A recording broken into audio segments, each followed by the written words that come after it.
Are you struggling to find something to do now that we're going through the writers and actors strikes? Too Opinionated has you covered. 625 and counting episodes of the best actors, musicians, writers, and everybody involved in the entertainment universe. Go to MeisterCon Pod on YouTube and subscribe, and you'll never miss an episode. Thank you guys for your support. Until next time, bye, everybody. Hi, everybody. Welcome to another edition of Too Opinionated. I am so excited today. I've got author Jennifer Silva Redmond with me. So welcome, Jennifer. Hi, nice to be here. Thanks for having me. So we've been talking off camera, and you're actually on your boat right now. I am indeed. Yes, I'm here with the barometer, the clock, the depth sounder. I was going to turn it on, but I thought it might draw too much focus. But yeah, this is just a day in the life for us. We been living on a boat for almost as long as we've been married, which is 34 and a half years. So 32 of those have been on a sailboat. You So know, everybody talks about wanting to live on a boat, but nobody yeah. does it. And you've done it. We did do it, and what's funny is that I knew nothing about boating when we got married, absolutely nothing. So my husband called it a recipe for divorce because we got married, and 6 months later we took off on a 26-foot boat for a 1,000-mile journey, and I knew nothing, and I just learned as we went, and he was very patient, good teacher, and so it worked out. But And he was experienced. he was pretty experienced, yeah. I mean, he hadn't done that particular trip, but he knew, and we'd done our homework. We knew where we were going to go, and I don't want to seem like we just kind of went out, but we did our research and learned about it and had all kinds of books and charts and all of that. But it's different when it's you. It's Well, different. so yeah, let's talk a little bit about that because you've written a book kind of about that experience. So it's Exactly. called Honeymoon at Sea: How I Mhm. Found Myself on a Small Boat, which I think Right. is a terrific title. It Thank makes me you. laugh every time I say that because that's how I'd be. I'd be like, how did I get here? Right? And what I loved about that is because there's that meaning, and of course, the other meaning is how I literally found myself in the sense of all those how-to books about finding yourself is I really found a kind of new person Well, were after a you? I mean, you grew up in LA. Were you a water yeah. person, or was that new to you? Absolutely. I was absolutely a water person. My parents moved us, from one beach town to another. We ended up in Venice. And so we were in Yeah. Venice, Santa Monica, and I then moved to San Diego. We were in San Diego for many years, so lots of beach happening. And then as an adult, I moved up to LA. I was trying to be an actor, but I was waiting tables. How original. No I was one gonna ever say that has. that sounds familiar. I was going to say that's the first time someone's told you that story. So I was waiting tables and doing, little parts and commercials and that sort of thing. But I was always at the beach. I mean, that was when I wasn't working or auditioning or sleeping. I was at the beach. I mean, walking the beach out on the pier, that kind of thing. And then I moved to New York and the beach was very far away and I really missed it. So Yeah. I came from New York back to California to marry Russell, and then we took off on a boat. So in a way, it was going back to my early love of the beach and the sun and the Yeah, it's kind sand. of kind of meant to be. That was kind of Yeah. where I was curious was like, did Russell drag her on this trip or what did she want to go? There was no drugging involved. Um, no, it was, I just, people now say, how did you know that you would like it? And I said, I didn't have any idea that I would like it as much as I turned out to like it, but I knew I loved him. I knew I loved spending time with him. We got along really well. We'd known each other 14 years at that point. So it's a long relationship that, goes in the book. I go from being on the boat flashing back to my childhood, being an actor in LA and New York, us meeting originally when I was a teenager. So all of that gets caught up. So you're back and forth in time, time space continuum. And so yeah, it was just he just suggested it one day as we were in New York watching the sleet go down and from the sky and shivering and hey, that sounds really good. Tell me more about the Sea of Cortez.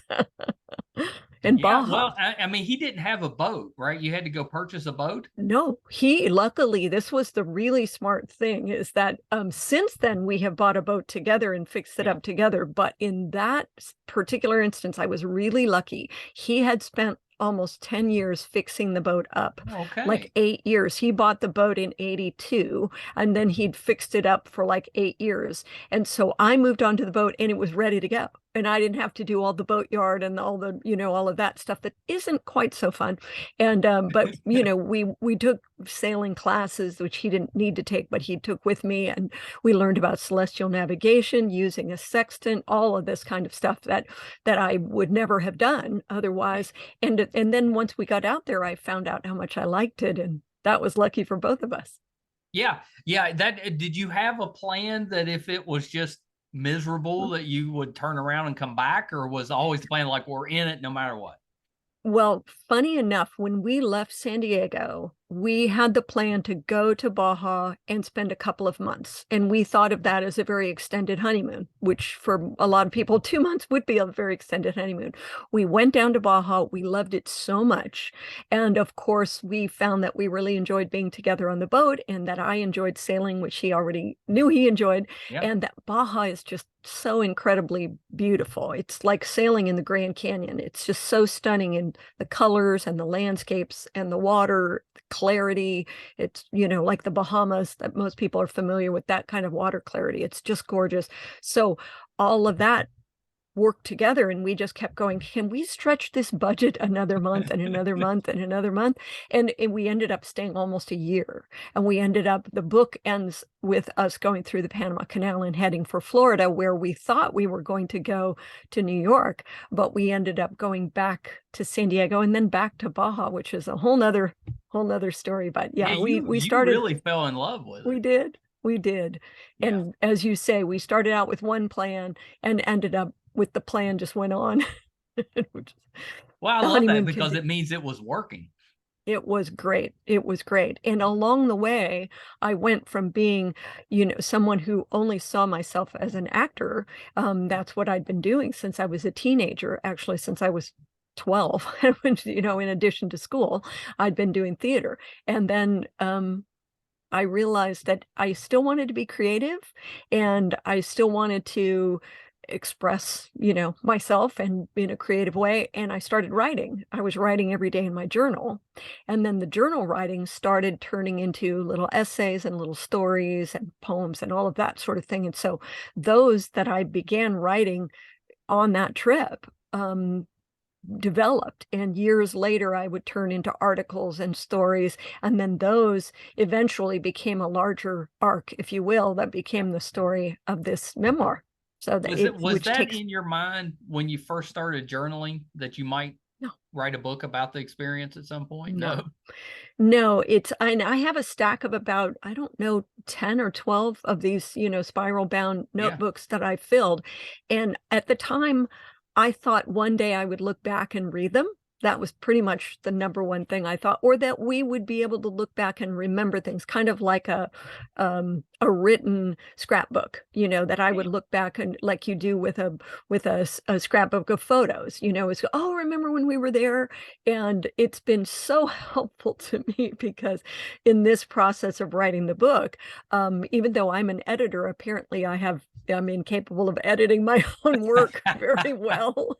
So luckily my publisher had a wonderful editor, and Deanna and I would work together, and she'd say, tell me more about this. Now, where were you exactly? I don't understand this geography, and so I would go back to my journals, and they were just so incredibly helpful to me. It was Oh, wonderful yeah. I mean, that had to to have give that. you a big advantage when you started to write.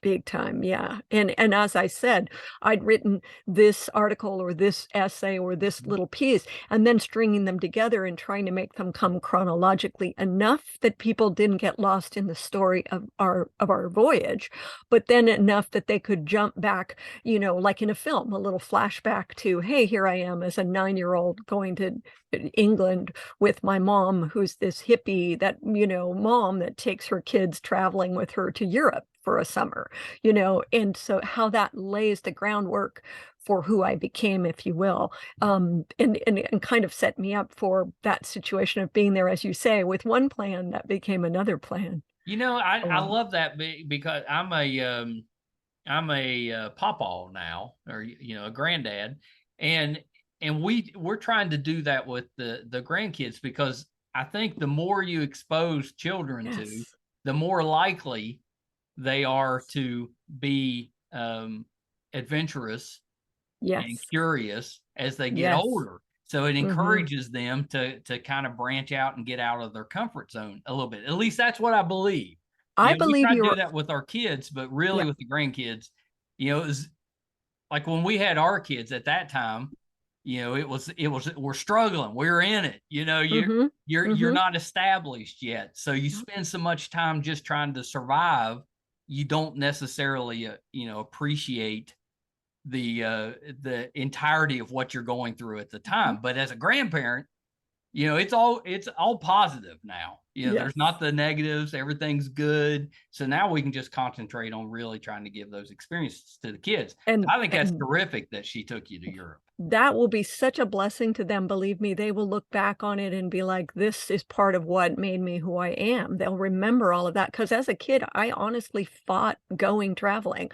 I said to my mom, "Oh, can I stay with Nana? Can I stay and, I have my friends," or, whatever, and it now I look back on it, it's like such an important part of who I am now, that groundwork, as you say, and we saw that when we were cruising on our sailboat. Like I said, we were for a year in that first year in the Sea of Cortez in Mexico, and there were many people from all over, from San Diego, from Mhm. Arizona, from Los Angeles, from Canada and Alaska, all of them, and many of them had children. And we have Yeah. still kept in touch with a lot of those people, and every one of those kids is so great, so well adjusted, so independent and strong, and most of them are involved in some way in boating, which is funny. Yeah, I love that. So boating has a community, kind of like you always hear about, like people that Yep. ride motorcycles. There's a little Yes. community that, so boating Yes. has their own community as well. So you have some support. Yep. Yep, absolutely, and when we would come into an anchorage, like Ensenada or Turtle Bay or any of these anchorages down the coast of Baja, people congregate and they hang out and they get on the VHF radio and have little meetings in the morning, who needs what or who's looking for whatever, or has a question, or who's trying to get in touch with somebody or needs information about the next step. So it becomes this, like you say, a little outpost of a community, and of course, there's magazines all over the world and online communities now. I mean, there's forums. I belong to the Women Who Sail Forum. I think we have 18,000 women Wow, all over the world, that's amazing. and you can ask a question and you get an answer within an hour, and it might be from Finland, but it might be from the Bahamas, and these women are, a lot of them, captains, and it's pretty cool. It's That's great. It's a awesome. great, Yeah, I love yeah. that. Is Yeah, how do you know where you're able to dock? That's a great question. Well, there's 3 things. One is, the paper charts, which you buy at a, in Chandlery or something, and they Right. will say, paper charts of the San Juan Islands or paper charts of Baja California or whatever. And on those, there will be indications of places to anchor. Nowadays, we have, electronic charts where you turn on your little screen that will look something like this, and that screen will light up when you're traveling and show where you are, and it will show, then you zoom into where you're going to, Okay. and it'll show, say Paulsville, Washington, and it'll say, here's a place to anchor, here's a marina, here's a yacht club, here's a beach where you can land your dinghy, here's where you can't land your dinghy, which is funny because most of us in California are so used to beaches are always public. And in Right. Washington, it's the opposite. Their particular beaches are public, but 90% of the beaches are private. So it's really, you need to know where can you come in to a Right. dock. So that, and then you have, as I say, the forums where you can get on and go, who's been to, Roche Harbor this month, or what's going on with the buoys at San Juan Island or something. There's people always talking, and you can get Yeah, great that's advice that way. well, so do most of those places, do you have to pay a fee to dock there, or is it just for anybody? Well, in Washington in particular, we've been really pleased because after years of cruising in California, where it can be, for example, Catalina Island, you can get a mooring, which is not cheap, but it's very, certainly more reasonable than lots of other things. You don't Sure. have to get a hotel room. Um, but here in Washington, you pay a couple $100 a year for a state park permit each Yeah. year, and that enables you to go to all of their docks and moorings and be able to tie up. Instead of paying your $20 a night, you just pay that flat fee. And so you can look up on their website and it'll show all these places to go. But in general, for people on a boat, you would have all of those guidebooks, and you cross-reference to make sure that you know that what you're getting before you go to an anchorage. Yeah. Well, and that makes sense. That makes sense Yeah, because which I know it's ridiculous, but that's probably the part I would worry about most. yeah, Be like, yeah. And where are we docking? right. And of course, when we were on our first trip in Baja, we didn't know really anything beyond what we'd read. So when we would go into these anchorages that are, they're basically it's a desert island. I mean, literally a Yeah. desert island, and there's a little bay, and you look on your chart and it says, oh, this is a good bay to anchor. And you could anchor there and be there for a week without seeing anybody. Now, most of those islands are protected, so you might not be able to go to shore like we were able to 35 years ago, but you can certainly go there and enjoy them and take tours and that sort of thing.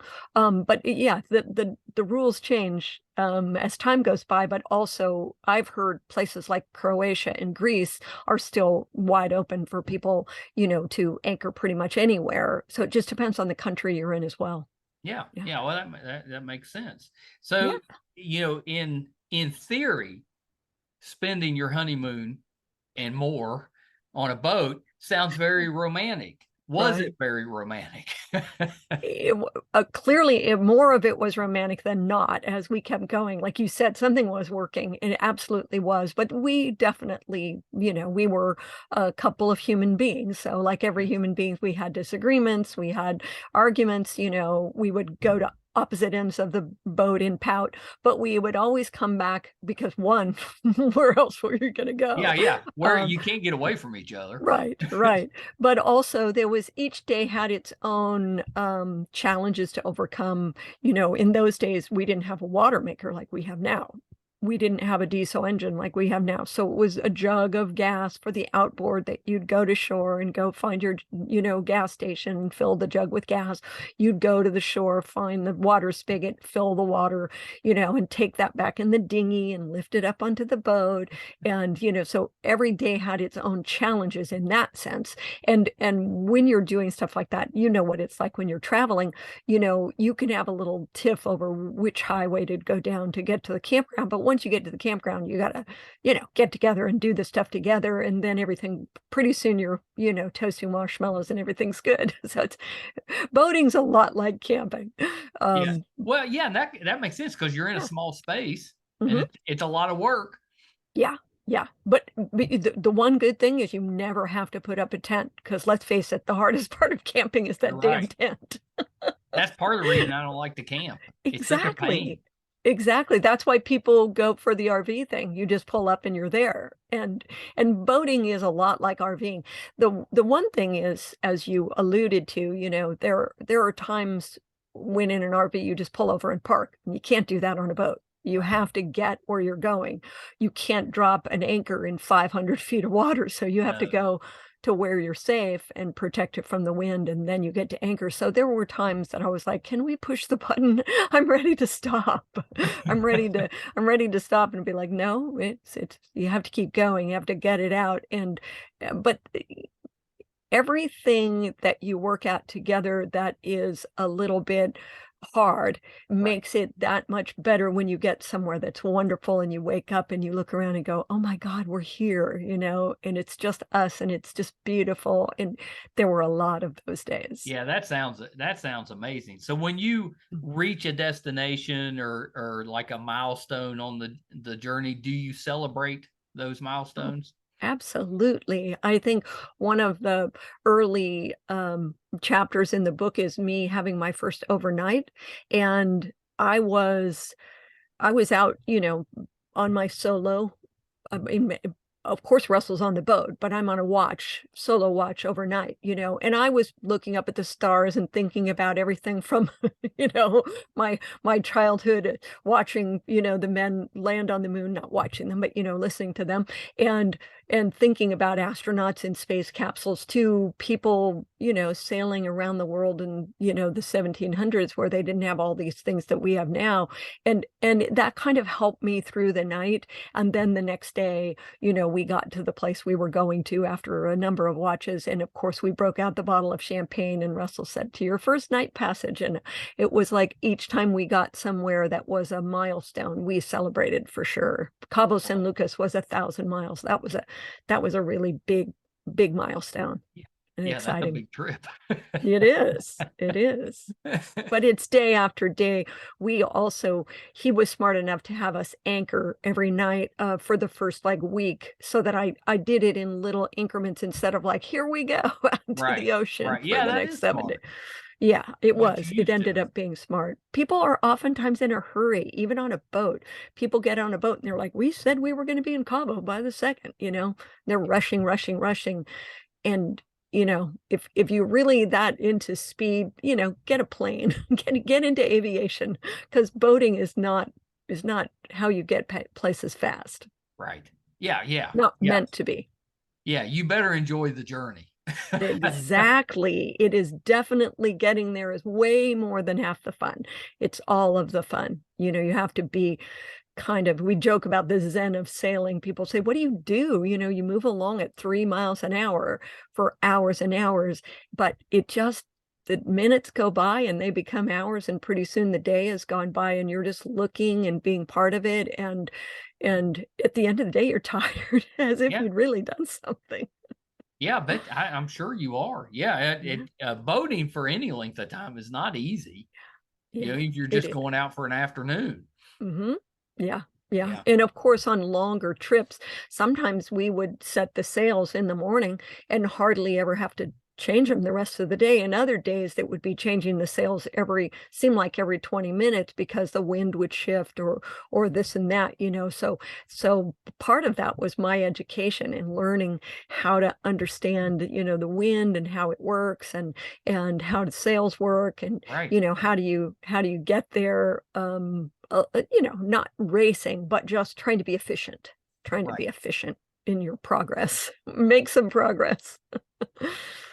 No, that's terrific. So let's talk about the downside. What kind of dangerous situations did you run into? We didn't run into many, because as I say, That's good.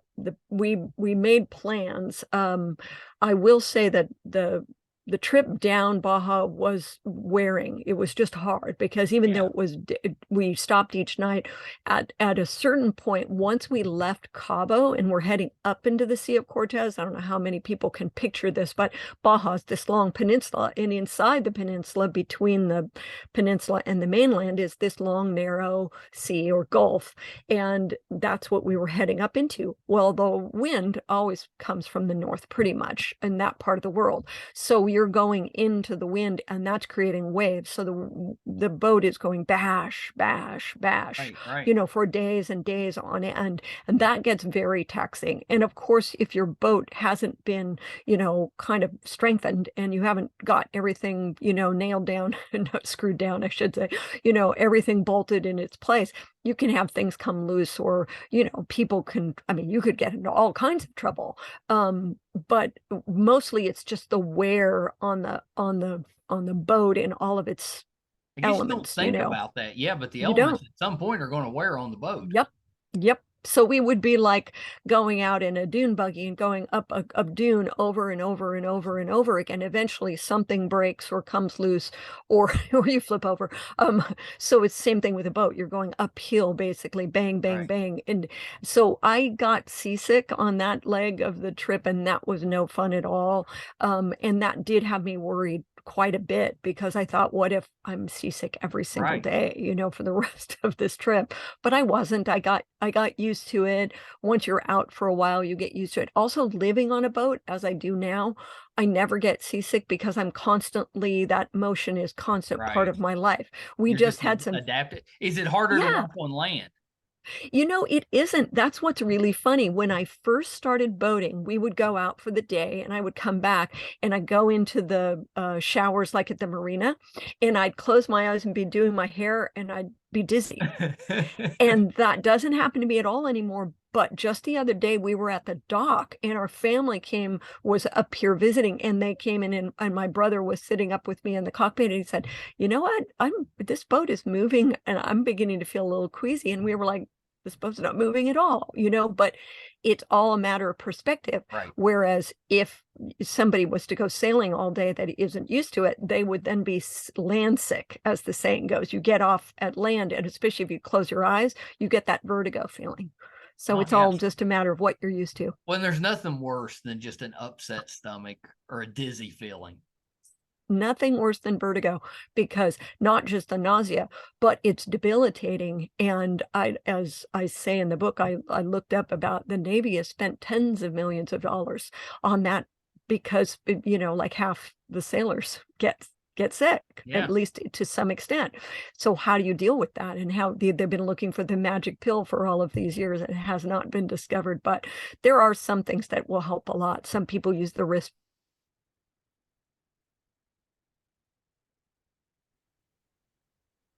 All right, we slowed down for just a second, so I paused it for a second, but we're back now. What Okay. about, like, what's the plan? What do you do if one of you has like a medical emergency?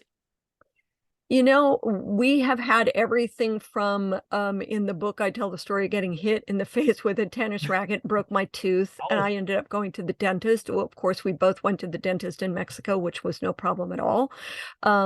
We had minor, things that you would go to a doctor for that didn't cause any problem. right, But luckily, we've been in the United States, now since, gosh, for the last 20 years. So, exclusively. So that hasn't been a problem. I mean, we go to an right. emergency room like anybody does. And luckily, now we have, since my husband has a job, and we have benefits and all that kind of good stuff. So, life But is no good in terms issues of, with, like, if one of you gets hurt on the boat, do you it, just make a call, or is the other one you able to get the boat to shore? Well, that is something that anyone that's getting on a boat should consider, especially if they're one of two people. And it took me really being about 1,000 miles away from home to realize, wow, what if something happened to him? I didn't think about it at the time. That's how, ignorant I Right, was. But we had made friends with a couple that had come from Britain, and they were coming across the Atlantic, and he just tripped on the boat and sprained his ankle, which is not a big deal, but it makes it impossible to get up and down out of a right, companionway. So he was basically stuck below, and she was running the boat for the rest of the time. So something like that, if you're out in the middle of the Atlantic, well, you're not going to call somebody to come rescue you, because it's not, your life is dependent on it, right. but it does turn everything upside down. So we've just been very lucky in that, we haven't had to make that call, but we have a VHF radio, we have a ham radio, we have all the setup to do a mayday, just like in the movies. Mayday, Yeah. mayday.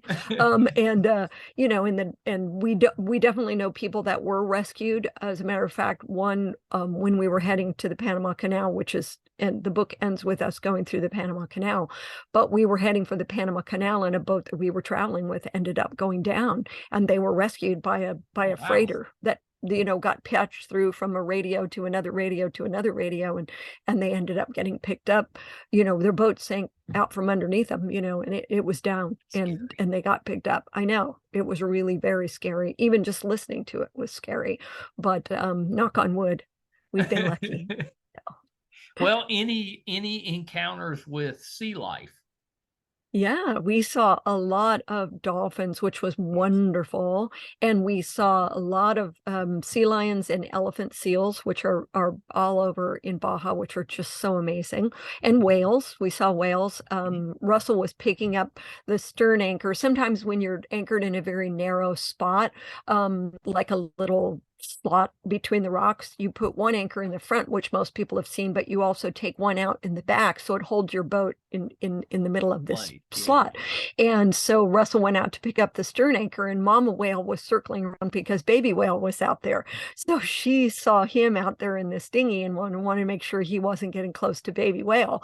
And so we have pictures of this whale coming up like 10 feet from him, and he's in this little tiny dinghy, and it looks a lot scarier than he says it was. I guess he was trusting she wasn't gonna, tip him over or, hit him with her tail. But we've had the boat, move because of whales coming up close enough. And one time when Russell was spear fishing, he came up with a fish on a spear, and of course blood dripping in the water. And I at the same time was seeing some sharks that were below us in the water.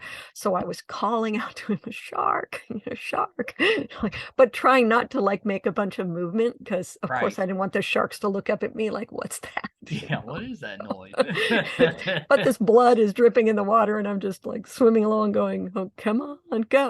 But obviously we both got back to the boat, and the sharks didn't. So that's good. It's not like Jaws. They're not that big. But yeah, there was always exciting moments. Moray eels, we saw those when diving quite a bit. And the eels, they just look scary. They're not really, you have to really stick your hand in a hole for it to want to bite you.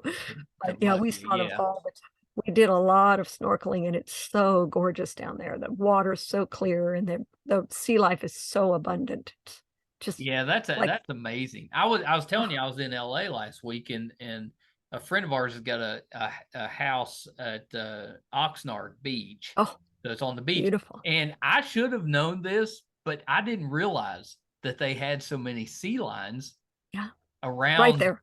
Right there around that area. And there was probably 30 or so of them out there barking and stuff when we went out to the beach. And they get, I've never seen anything like that. They'll get on every dock, and they'll get on every buoy, and they'll big. get on every and if you leave a boat out there, people, like, you see these boats that have a swim ladder on the back, that people like those boats now because it's easy to get onto the back of the boat. It's also easy for a sea lion to get on the back of your boat, so people can come back to their boats and find that the sea lions have basically turned it into their hangout, and they don't want to move. It's really hard to get a 1,200-pound sea lion. How do you get them off the boat? They have to do it with water or splashing or sound, because you're not allowed to obviously poke them. Well, right. But it surprised me just how big they are. They're big. They're very big. They're very big. I remember once walking along the dock at one of our, where we were members of a yacht club, where we still are. And I was walking along the dock, and this big, bull sea lion, and he was eye level with me. I'm not that tall, but still, like, I'm 5 foot tall, and so was he. And we're just looking at each other, and I kind of went, and he took off. But I thought, if he'd come towards me, I would have run the other way, because there's no way I'm going to win if he decides to fight me. But no, we never had any problems like that. This was a honeymoon, Michael. It's a honeymoon. That's right. No issues on honeymoon. Yes, the honeymoon at sea. No shark attacks. Yeah. Oh yeah. That could mess up a honeymoon. Oh, it would definitely. Yes. We definitely got very, some heart palpitations that day with seeing those sharks. Yeah. Oh yeah. I'd have been a mess with that. And I love being in the water, especially at the beach. But I don't think it's actually worse. It may be, but you hear so much more about people getting bit that it scares you more. And I don't know if it's worse now than it was back in the 80s and 90s. I don't know. We just didn't hear about it as much back then. Probably is true that we didn't, but also people are saying that the different weather patterns and the different warm water in different areas has brought sharks in areas they weren't, but also they're not in areas they used to be. So they got to go somewhere else. Like now the area around Florida, so I hear, is too warm for a lot of different types of It's scene. so warm. Yeah, it's I was too in warm. Miami and the water was like a hot tub. That's what we've heard. It's like Yeah. up in the upper 90s, and that's just crazy. We were there and the water was warm, pleasantly warm, but I'm talking like 75, Right. not like 95. And A little that's, different than like LA's yeah, ocean, which yeah, is like miserable. 72. 72 on a good day. It gets up to 72. I don't think it ever gets warmer than that. And I grew up there, but it definitely, Baja, you can have, the water can be 85 easily and Yeah, sometimes more. And it always is refreshing. Like, it can be 95 degrees and you jump in 85-degree water, it still feels that's refreshing. It right. still feels wonderful. And the Yeah. water clarity down there is so incredible. It's just, Did that journey, that first journey, did that influence what you named the new boat? it didn't, because we named the same thing. And Oh, this is, okay. yeah, it's kind of funny because it was named Watchfire after a poem that my husband found, and the boat was named Watchfire when I came along. The boat predated me. And but it does have a great sound, because a watchfire is like something you put out to guide you, on your way, almost like a lighthouse is. And so it seems very fitting for a boat, because sometimes you're the only little spot of light out in the middle of a dark bay, when you're at anchor. So it's very fitting. So we named the new boat Watchfire as well, which is odd, mostly because the first boat actually burned up. Oh no, really? Yeah, Were you the on it at the time or did you we come were back and not. it burned? We Yeah. were not. We were living on the boat. This is very odd, but we had brought the boat to, we had some friends that had a ranch in east part of San Diego, out in the mountains, and a wildfire came through. And so we'd been Oh, living on the boat while Russell was fixing it up. But we also had a car and stuff. So we left in the car, and everybody said, "Oh, it'll never come down this canyon." But it did. They destroyed their home and their ranch and everything, and their that's bar, awful. and all of that, but also our boat and the trailer that it was on. So when we got the new boat, people said, "You're not going to name it Watchfire, are you?" We were like, "No, we're not superstitious."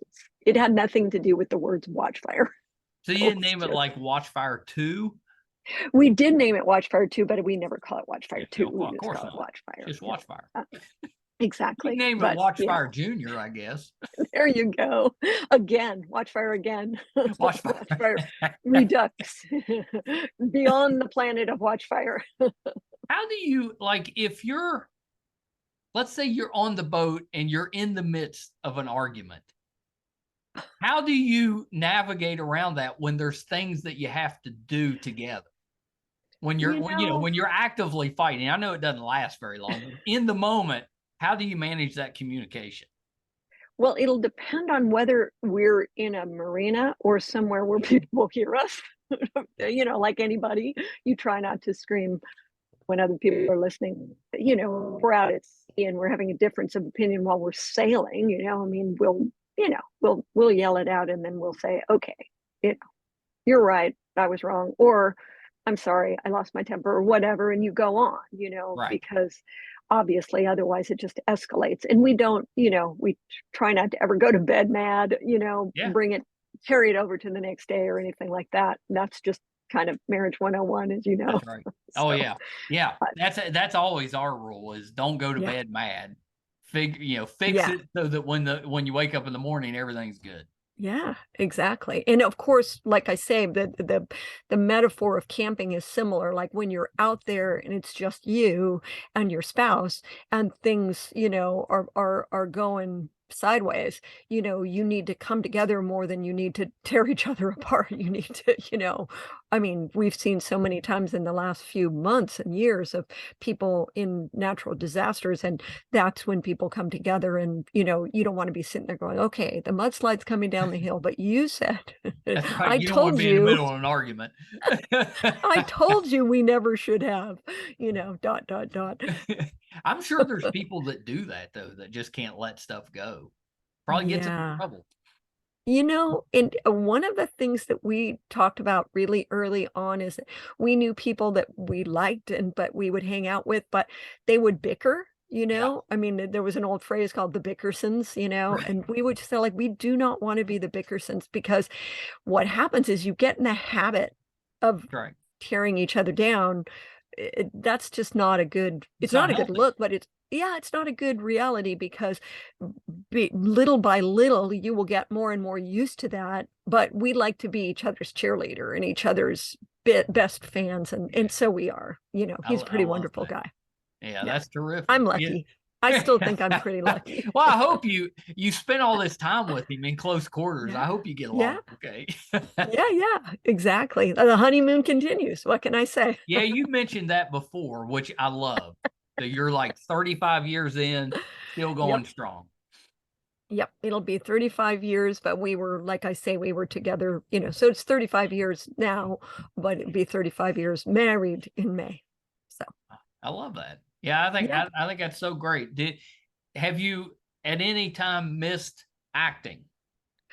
I have, especially in the beginning, and I talk about this in the memoir. I think part of it, you have to know that part of that is just, I don't know, ego, but also just being used to being on stage, being Okay. used to being in, getting feedback, getting maybe approval, I don't know, but also just kind of a thing you're used to doing. And so I would drive him crazy with, doing singing and doing routines, and probably was annoying as much as it was entertaining. But I do voices, and sometimes he'd get worried when I would not stop doing the voice. Like, I would be like, what do you mean, Russell? Stop talking like that. This is how I talk. What are you saying? Stop talking like that. I don't know what you're talking about. And he'd be like, stop it. You have to stop it now. Yeah, I think that would be entertaining because you're stuck on a boat. You might as well do something. But I think he thought I was going to live that. And so he was a little worried about that. But we also, speaking of pop culture, we did the Lord of the Rings. I read it out loud, and that Oh, I takes love a that. long time. Yeah. But doing all the voices, and oh my precious, I mean, we would do all the voices, and then for weeks afterwards we would be doing, oh, we haven't had second breakfast, and and like all the little routines and stuff like that. And we still talk about, of course, we've seen the movies a million times. We watch at least once a year, we watch all of them, and we're big time, in Star Trek and lots of other Oh, things. So yes, exactly. So we have a lot of things that we enjoy together, even as we're out here cruising on a sailboat. Sounds so, people say, oh, it's so, what's the word? Simple living. But then, of course, we're at an anchorage, we've got our solar panels, we pull up the TV or up the DVD player, and we're sitting there watching Wrath of Khan or whatever. I mean, life is good. yeah, that's not terrible. Like No, I it's would not. love to watch Rathacon on a boat. Well, yeah, I mean, because that's part of it is, of course, we sit there and joke about, explore strange new worlds. And, we're out there seeking out new life. And well, we haven't hit any new civilizations, though, I suppose, we, we've done our fair share of traveling to new lands. That's for sure. Yeah. Yeah, you really have. It's pretty So cool. so what's coming up, Jennifer? Are you guys planning a new trip, or is it more of the same? Because I know now that Russell's teaching, does that Yes. impact the sailing? It does and it doesn't. We both work from the boat. So my clients are authors and publishers that I work with. Yeah. And so, I can be out of touch for days at a time, of course. And Russell can be out of touch during the summer and then occasionally during the school year. But mostly we're in touch, like everybody else, with our smartphones. And there's so many apps now. And Canvas has an app, and Zoom has an app, and everything has an app. So we're never that far out of touch. We have taken the boat up here to Washington, but we go back and forth to San Diego still, and I'll be teaching at a conference there, and he'll be doing school stuff there at the end of the year and early next year. And so then we come back, and then next summer we want to take the boat up into British Columbia, which we haven't Ooh, done yet. yeah, that's We've been in the exciting. Gulf Islands and the San Juan Islands, but we have not been up to what they call the Sunshine Coast. And that sounds like so me. I mean, it's like Mexico, right? Yeah, Another that Sunshine sounds pretty Coast. good. Yeah, doesn't it? I know. Any place that would be named the Sunshine Coast, I'm all about. That's Yeah. Yeah, that I mean, that just screams vacation. Yes, exactly. And it's so beautiful. I mean, even what we've seen so far of Washington and the Puget Sound, and we've been to Seattle on the boat and Port Townsend, and we found a wonderful yacht club in Port Townsend that we love, and we have a place for the boat there during the winter. We had a foot of snow on the boat last Oh, winter, wow. which was very different for us, as you can well imagine. So from the beach, from the hot sands of Mexico to the cold snows of Washington. But yeah, we're going to go north, and maybe eventually Alaska. That's kind of a dream of ours to Yeah, I go was to going to ask Alaska. you if you had any plans for Alaska. That's one Yeah, that I've always wanted to take that trip. Like I'm not so really a cruise gorgeous. guy, but if I took a cruise, that'd be where I'd want to go is Alaska. Yep.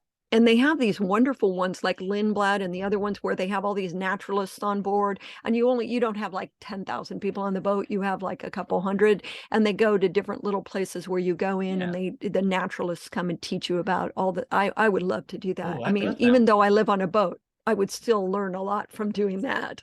Yeah. That would be cool. Yeah, Yeah. that's amazing. Well, Jennifer, Yeah. thank you so much for taking a little bit of time. I Thank think you.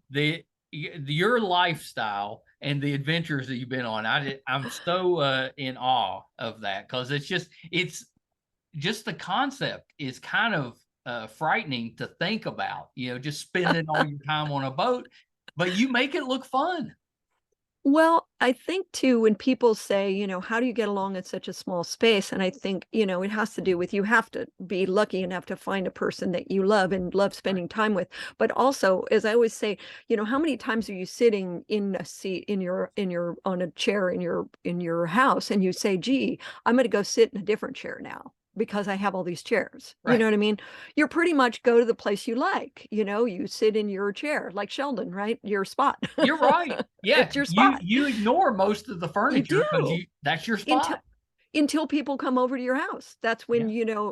remember back in the old days, it was like the dining room. Nobody sat in the dining room unless company Oh yeah. came And to a the lot of times it dining room. had plastic on that furniture. Exactly. It had like on the couch in the dining room.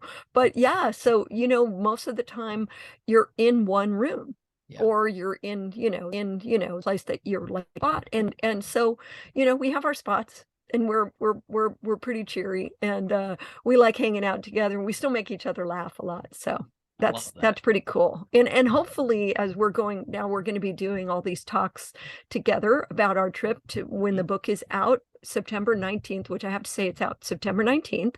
And people can pre-order now on all of the online Yeah. retailers. And you can also pre-order at bookshop.org if people want to try that. And Honeymoon at Sea is the name of the book.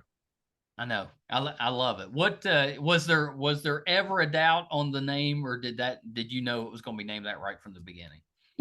I loved the a title that Russell came up with, which was Water in the Desert, because he would say, oh, finding this is like finding water in the desert. And of course, Baja is a watery desert. So I Right. loved that, but it didn't have the evocative nature that Honeymoon at Sea has. And it really was our honeymoon, and it really was a honeymoon at sea. And of course, you do want that aspirational, as my publisher's always calling it. People's like, oh, I could do that someday, or maybe I wanted to do that, or just armchair travel. I think people will enjoy, snorkeling with the fish and Oh and yeah. swimming and diving and sailing, learning how to sail along with me, whether they ever want to do it or not doesn't kind of probably doesn't matter. They may want to go, they may want to end it like you and say, oh, I'm so glad I never did that. It's one of those things that you'd probably have to force me to do it, but then after the fact, I'd love Exactly. Exactly.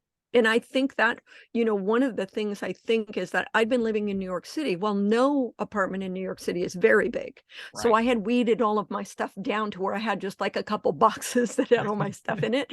So when Russell said, I'll move to New York and I'll do my career there, that's when I knew he really loved me. And so I said, okay, we can make this marriage work. But then, one day I said, what would you do if you could do anything? And he said, I'd have us get on the boat and go to Mexico. And that's how it all started. I love it. Yeah, I love It's a it. pretty good So story. well, thank you so much, Jennifer. You got to come Thank back you. maybe after the I next would love to that. give us I an would love update. that. That sounds great. And, there'll always be another book. Well, I was going to ask, are you planning to keep writing about your travels? You know, I don't journal the way I used to, but I do have another batch of journals that take us from the Panama Canal through Florida and up the Intercoastal Waterway and back to San Diego, and that was a pretty cool trip too. We loved Florida, and we really loved the Gulf of Mexico. Is just incredible, and it's just there's so much history and natural history, Right. as you can tell. Don't get me started. I may be too. I don't think you are, because it makes me want to go sail. There you go. There Yeah. you go. Yeah. So So, Jennifer, last thing before we wrap up, where can we find you on social media if we want to kind of keep track of what you're doing? sure. Well, if you Google honeymoon at sea, you will see honeymoon at sea subs, which is the name for my newsletter. So you click on that and you'll see my Substack. You can subscribe to it. It's free. But also Jenny Redbug is my website, Jenny Redbug, just the way it sounds. I like that. And but you can also find me at Jennifer Silva Redmond on Facebook and J Silva Redmond on Instagram, Twitter, and TikTok. That's my new thing. Oh, I'm you're on actually on TikTok. TikTok. That's I impressive. know. 62, and I just got on TikTok. I love that, because TikTok would be a great place just to put It's little fun. clips and little It videos of it sailing. it really is fun, and I keep learning about all these new books too. And of course, I'm a big reader, so oh, now I got to read that book. So it's very fun for me, and I'm learning a lot. And as long as you keep learning, right? It's the old story. We don't stop playing because we get old. We get old because we stop playing, That's right? right. That's exactly right. Yeah. Yeah. As soon as you stop trying to learn stuff or to do stuff, that's when you get old. If you think you've stopped learning, you probably have stopped living. Yeah. Yeah. Yeah. That's for sure. Well, Jennifer, open invitation whenever you want to Thank you. come on back. I'm This gonna has look forward to been that, great. and I will definitely plan on it, and I'll be able to tell you all about the fun stuff we did this year and, our plans for next year, and we'll some Sunshine Coast pictures. Oh, I can't wait. Yeah. That sounds Okay. amazing. All right, Jennifer, All hold on right. 1 second. Thanks again. Oh, you're so Bye. welcome. So that was author Jennifer Silva Redmond. The book is Honeymoon at Sea: How I Found Myself on a Small Boat. So if you've ever had a desire to just take a trip on a boat or spend months at sea, this is a great book for you. And I think I love the couple aspect to that. We're living in a time where marriage is difficult in the best of circumstances, and it's you see so many people or marriages ending in divorce. I love to hear the stories of couples that are working, and Jennifer and Russell are spending all of this time in a little space. I think the boat's like 26 foot or something like that. That's not a lot of space. And especially once you're out at sea, because then you're completely isolated. It's a testament to their relationship, how well they get along. And it's inspirational, I think, to those of us that are also in relationships that we're trying to emulate, that type of bonding. Just terrific. Hope you guys enjoyed that one. This podcast gives me the opportunity to talk to just the most amazing people, and I love bouncing around around the entertainment world with actors, directors, producers, all of that. But I'm a book reader, so I really enjoy talking with authors and kind of listening to their process of how they develop their book. I think that's really interesting. We also do musicians. We've had the best upcoming talent, amazing talent on the show, as well as some really established veteran musicians that are just terrific. So I guess I'm saying that because there's a ton of stuff. We put out episode 653 today, so we're so proud of that. And I hope you enjoyed it. If you did, if you're finding us for the first time, love to have your support. It's easy to do. It's free. We don't ask for any money. All we ask is that you subscribe. it really helps us out. It helps us to bring on the quality of guests that we do, because we can go and we say we have this many, listeners, viewers, subscribers, and that it really helps us out. So if you prefer to watch, our YouTube channel is MeisterCon Pod. Just hit subscribe. Helps us out. If you're a listener, just wherever you're listening at, subscribe there. That'll help us as well. You can find all 653 and counting episodes on our website, meistercon.com. So you can check us out there if we're doing anything in studio, if we're going on location, if we're covering a convention, anything we have going, if we're sailing a boat, it'll be on the website, meistercon.com. And also, those of you that are familiar with the program, probably tired of me saying this, but I'm so proud of it. IMDb, which is the entertainment database, recently named us one of its top 100 podcasts. We came in at number 82. There's 15 million podcasts out there.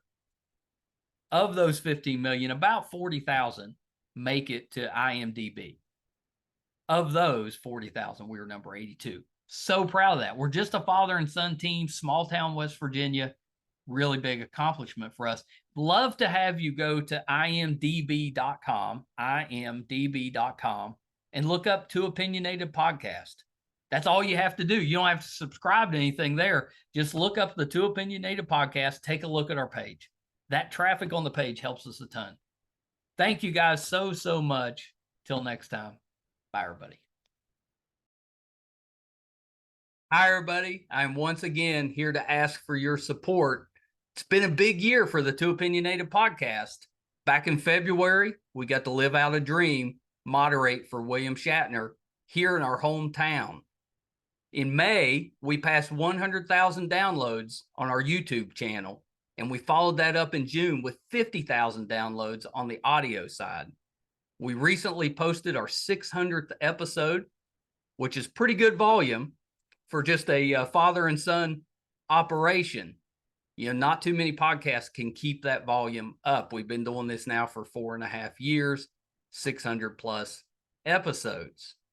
We recently hit 1,000 subscribers on our YouTube channel, which is a really big deal for us because we've always gotten the views, but have struggled to get people to subscribe. So that 1,000 was a big deal for us. And best of all, we were recently named one of the top podcasts on IMDb, which is the entertainment database.